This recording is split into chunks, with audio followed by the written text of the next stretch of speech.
got the only solution to the problem. Lighter than air.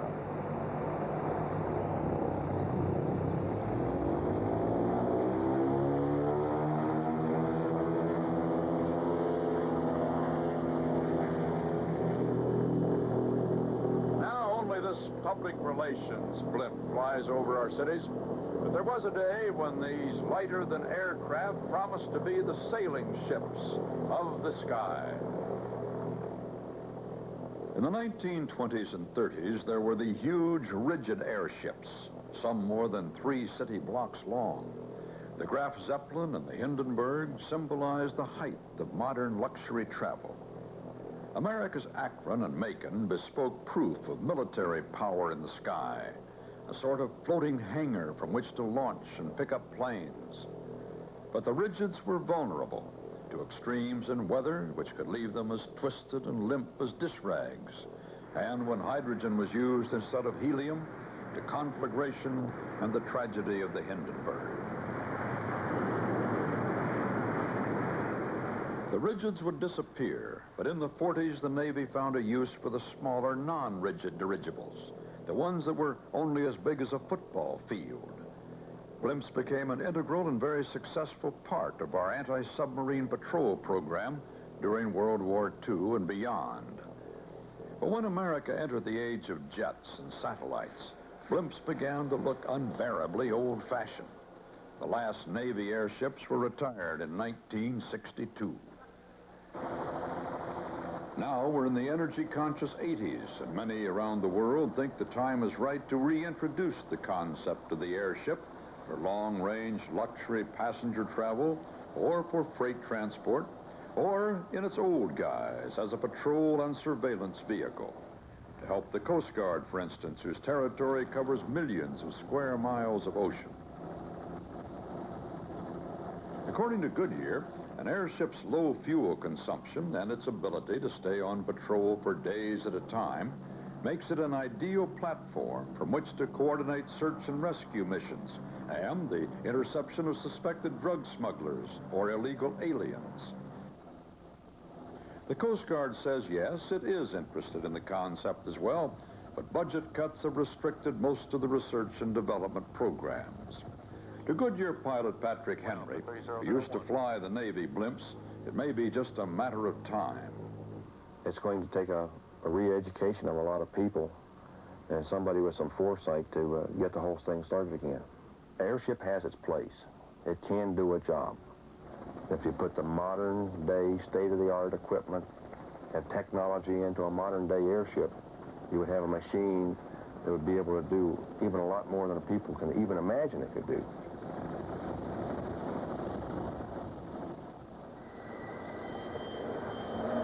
It's been more than 20 years since the doors of Hangar 6 have opened to the awesome sight of an airship under construction. Hangar 6 is at the Lakehurst, New Jersey Naval Air Station, home base for most of America's airship history, and now the workshop of Frank Piasecki. He also wants to update airship technology, but not to make a surveillance vehicle. He wants to create a machine capable of lifting and transporting almost anything in the world.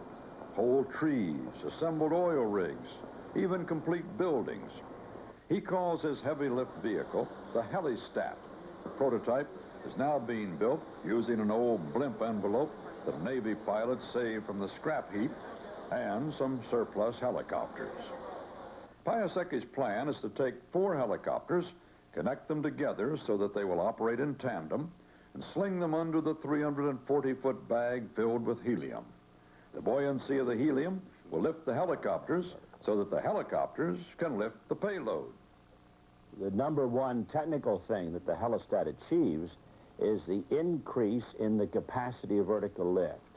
But I must admit, when they first see the pictures of the machine, it is hard to control them from not rolling out in the aisle in laughter.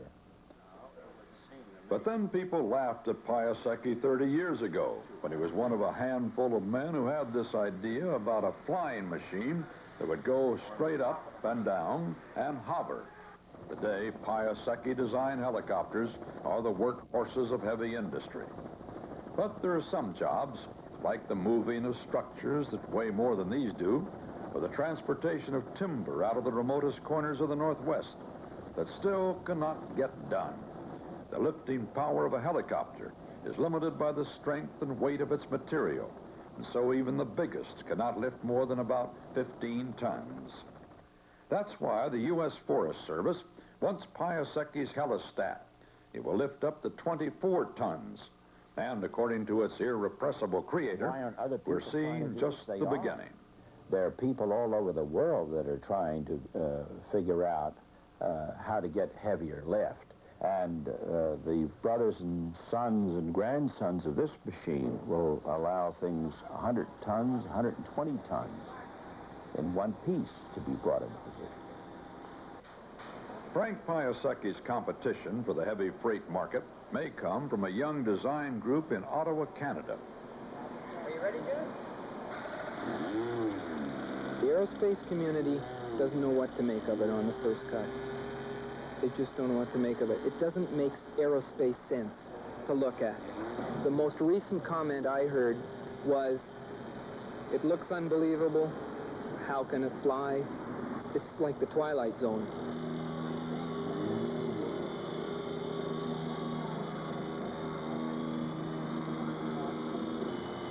Frederick Ferguson has raised $4.5 million to test the concept of a very unorthodox airship. This is the 20-foot model of what Ferguson thinks is the proper shape for a helium-filled lighter-than-air vehicle. In full-scale prototype, the sphere will be 180 feet in diameter. We have a sphere because it's the best container for the helium. It's a superb pressure container, and it's the lifting body to the craft. It has the controllability of a helicopter. It has the ability to truly hover, and its ability to turn is a great deal more sensitive, and it's a great deal more tremendous than a helicopter. What makes round fly is the fact that something that's round has to turn or take advantage of a special effect called the Magnus effect. The Magnus effect is what gives golf balls and baseballs their tremendous lift. In fact, they become so aerodynamically alive that they cruise while in flight. Here's what happens. Push a sphere through the air, and the airflow forms whirls and eddies, creating tremendous drag. Spin the sphere as it moves through the air in the same direction as its forward motion, and the airflow smooths out, thereby reducing drag and creating lift. Roughen the surface, and the lift may be increased even more. A spherical shape is a proven design. It's just not proven in aircraft, and that's what we're setting out to prove. We're not only proving a lighter-than-air craft, we're proving a different form of aerodynamics. Well, if we're right, and a sphere can fly like a wing, and can control itself like the controls that apply to a helicopter, believe you me, this craft is just a beginning to a whole new era and a whole new configuration that may lead all kinds of directions in the aerospace community. Well, that's our report on the possible lighter-than-air technology of the future. No one can predict, of course, exactly if or when these modern airships might be available commercially. But if I still have this office 5 to 10 years from now, it's just possible I'll be able to look out my window and see a lot more than just the Goodyear blimp fly by. From flying low and slow to flying high and fast, next on Universe.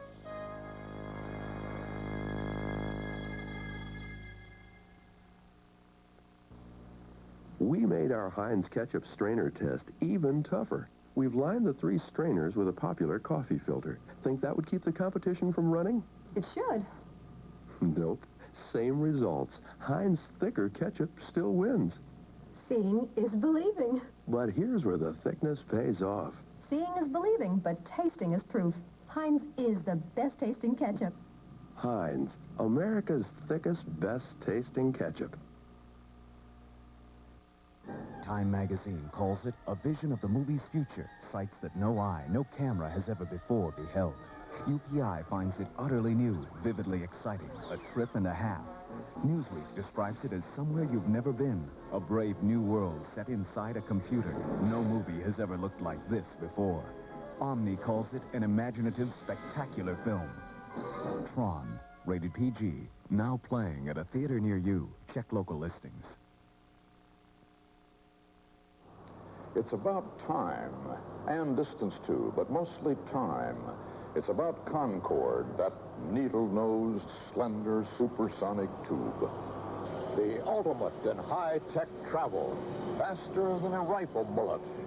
You take your seat in London and race the sun across the Atlantic.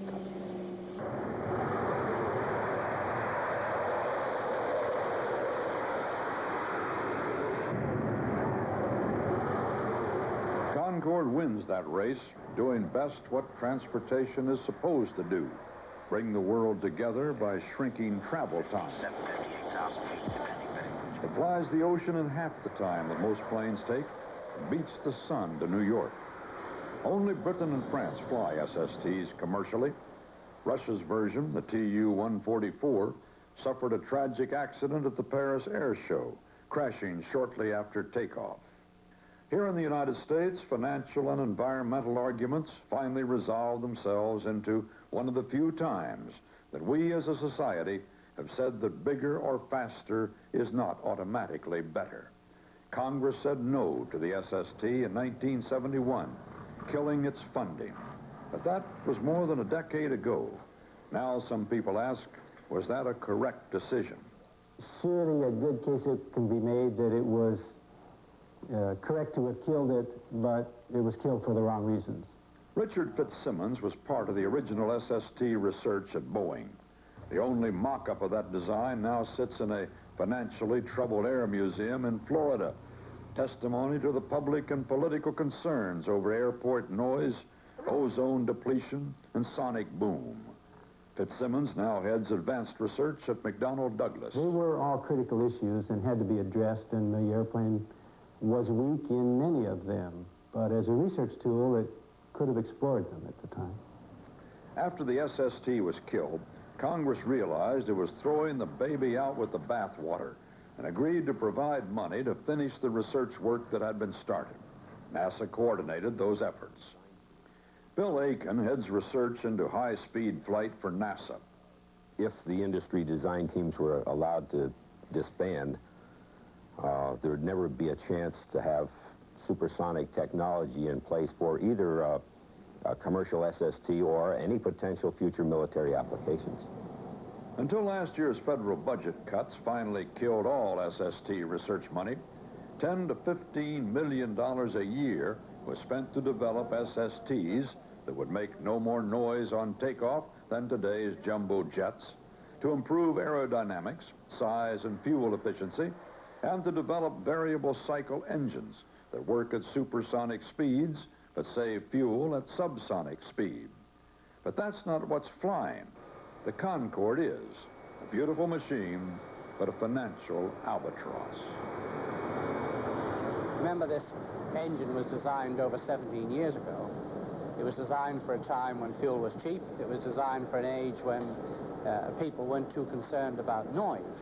Jerry Draper directs commercial operations for British Airways. Fuel price increases eliminated any possibility that the Concorde would ever make up its development costs. But that doesn't mean the British wouldn't like to see a new generation of SSTs. You know exactly what we would like to see for that next aircraft. 300-passenger airplane. Same speed, twice the payload. 2 to 2.5 times as large as either the T-144 or the Concorde. 4,500 miles. That's the sort of range that we need. From Los Angeles to Tokyo nonstop. That's a long ways. That's 4,800 nautical miles and... Or 5,520 statute miles. And that's more than just some designer's pipe dream. We keep working the technology that is possible. We have that capability on paper today. On paper and in models that already have successfully completed wind tunnel tests. What are the dimensions of this aircraft? Big. This airplane is about 310, 320 feet long. And that's about a third longer than a DC-10 or a 747. It's about 10, 15 feet longer than a football field. Our design is for 300 seats, and in an all one-class configuration can go as high as 350 seats. So it could be economical today. It could be environmentally satisfactory, both in the upper atmosphere and in and around the airports, without penalizing the cruise performance of the engine. And we think this kind of an airplane can be to the Pacific what the jet was to the North Atlantic in the late 50s and 60s. Even the naked eye can see the sophistication of the design, the tapering of the fuselage to reduce drag, the twisting of the leading edge of the wing to improve lift, all made possible by computers that didn't even exist 10 years ago, and by new methods of working with new materials. But there still are some problems that remain with the SST. Sonic booms still are more easily eliminated in theory than they are in practice. Even though designs like this experimental scissor wing plane partially solve that problem, current commercial SST designs would fly supersonically only over the oceans.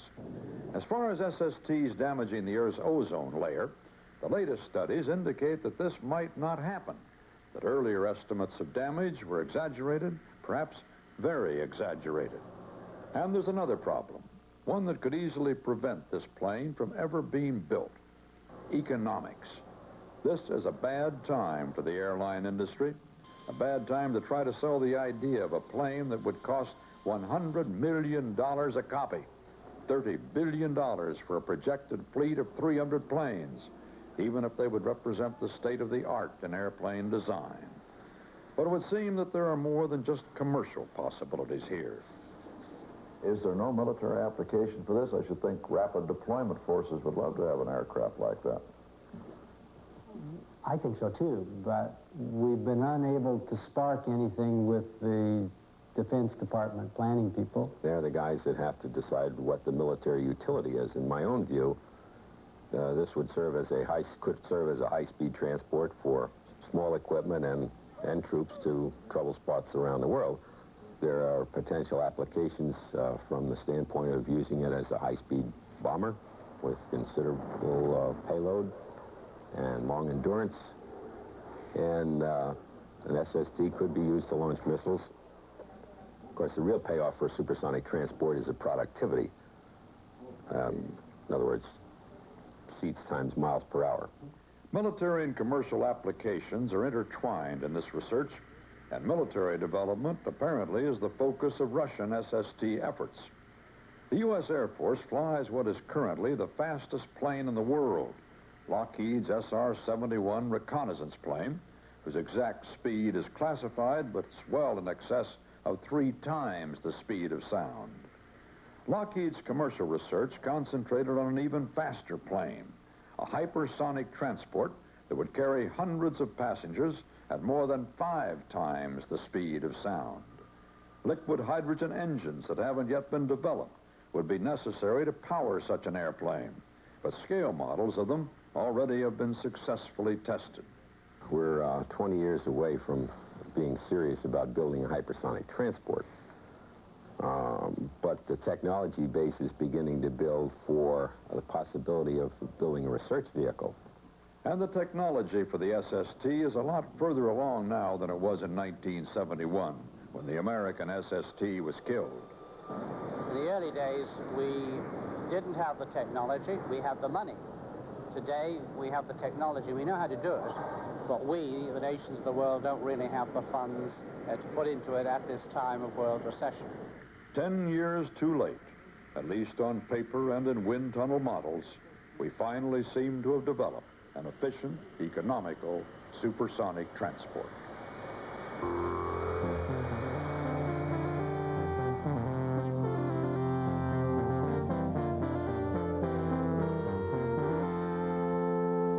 Are blue and green. For Mars, our neighboring planet, the color is red. 6 years ago this month, a NASA spacecraft landed on Mars and started to send back the first pictures ever taken on the surface of another planet.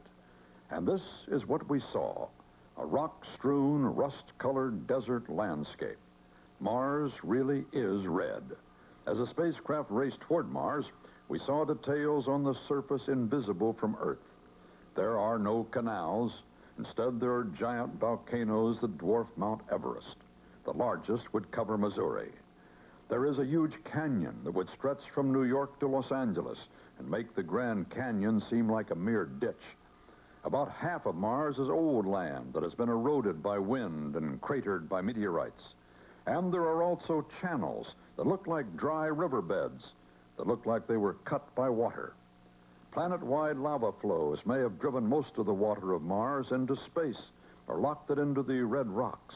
Whatever the reason, pictures taken on the ground at the site called the Plain of Gold show a cold, dry landscape.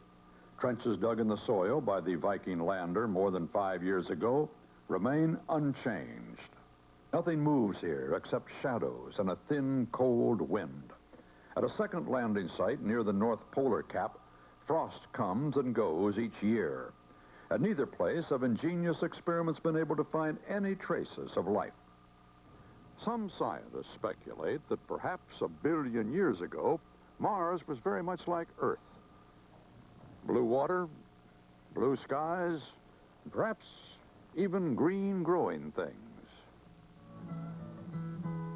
Jonathan Eberhardt, space sciences editor of Science News, reported on the Viking mission for his magazine, and he wrote a song about Mars as it might have been. We heard him perform it recently at the Washington Folk Festival. 10,000 times 100,000 dusty years ago, where now extends the plain of gold, did once my river flow. It stroked the stones and spoke in tongues and splashed against my face, till ages rolled, the sun shone cold on this unholy place. So many stars bedeck my skies when once there were but few. But oh, to know again the clouds that hid them from my view. My ochred cliffs and rusted sands stand regal and serene.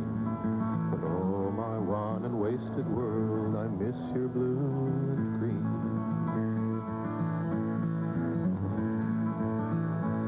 But it's just the weight of waiting, not a death watch or a friend.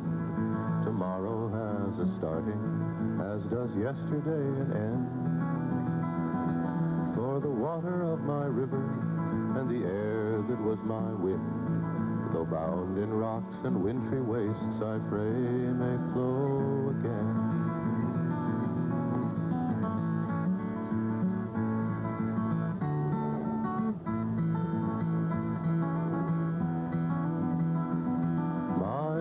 Cliffs and rusted sands stand regal and serene. But oh, my wan and wasted world, I miss your blue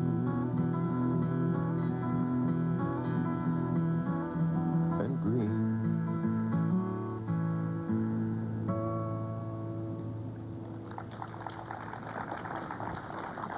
Thank you. Well, next week, a look at one of the world's largest structures. On the move, the launching of an offshore oil rig. For more information on subjects covered on Universe, drop us a line. We'll be glad to send you a list of sources for further exploration. Thanks for joining us. And for the entire Universe staff, this is Walter Cronkite, CBS News. Good night. The address for Universe is 524 West 57th Street, New York, New York, 10019.